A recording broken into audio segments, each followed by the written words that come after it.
존경하는 국민 여러분, 우원식 국회의장입니다. 불법 비상계엄은 꿈도 못 꾸는 개헌으로 개헌의 문을 열자고 제안합니다. 국민투표법 개정으로 개헌의 절차적 걸림돌이 해소됐습니다. 개헌의 문을 여는 지방선거 동시투표를 제안합니다. 지금 이 시기를 놓치면 또 언젠가 될지 기약하기 어렵습니다. 12.3 불법 비상계엄으로 온 국민과 모든 정치 세력이 큰 고통과 경랑에 휩싸였습니다. 정치, 외교, 사회, 경제, 나라 전체에 생긴 막대한 피해를 국민과 기업이 모두 감수해야 했습니다. 민주주의와 국민의 자긍심이 훼손됐고 대한민국이 앞으로 나아갈 시간과 역량을 위기 극복에 쏟아야 했습니다. 다시는 이런 일이 없도록 만들어야 합니다. 불법 비상계엄을 근원적으로 막는 제도적 방벽, 계엄에 대한 국회의 통제권을 강화하자는 것입니다.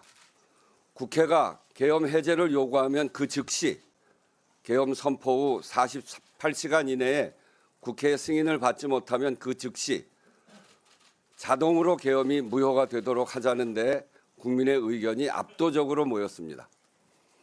비상계엄의 여파가 다 끝나지 않았고 그로부터 국민이 요구하는 개헌의 내용이 분명하게 집약된 지금 이 기회를 놓치지 말아야 합니다.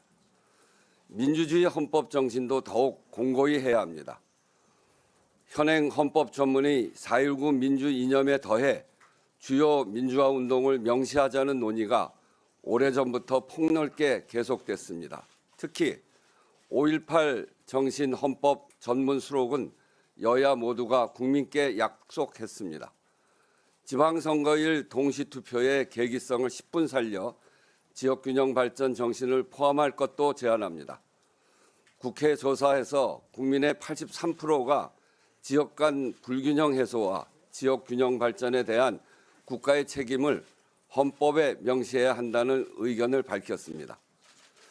단계적 개헌으로 반드시 이번에는 개헌을 성사시킵시다. 지금까지 전면적 개헌 시도는 번번이 실패했습니다. 헌법은 결국 39년을 제자리에 묶여 있었습니다. 한꺼번에 하려다 아무것도 하지 못하는 세월을 반복하지 말고 할 수 있는 만큼 합의되는 만큼만 한다는 방향을 분명히 해야 합니다. 전문가와 국민의 의견도 같습니다. 개헌에 찬성하는 사람들 대다수가 단계적으로 부분 개헌을 해야 한다는 판단에 동의했습니다. 전면적 개헌보다 단계적 개헌으로 최소 수준의 개헌으로 첫 발을 떼야 합니다. 개헌 우선순위는 국회 개헌특위에서 정리하되 현 시점에서 여야가 이견 없이 합의할 수 있고 국민적 공감대가 높게 형성된 사안을 우선 검토할 수 있을 것입니다. 사회적 합의 수준을 중심으로 논의를 집약할 필요가 있습니다.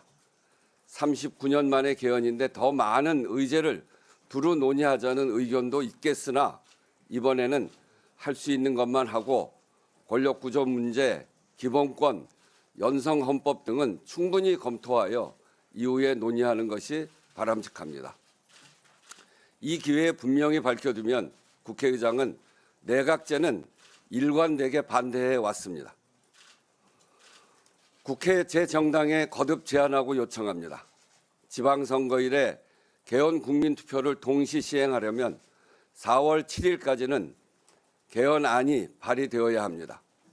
3월 17일까지는 국회 개헌특위를 구성해 주십시오. 효력 상실 상태로 법적 장애물이었던 국민투표법과 달리 국회 개헌특위 구성은 정치적 결단의 문제입니다.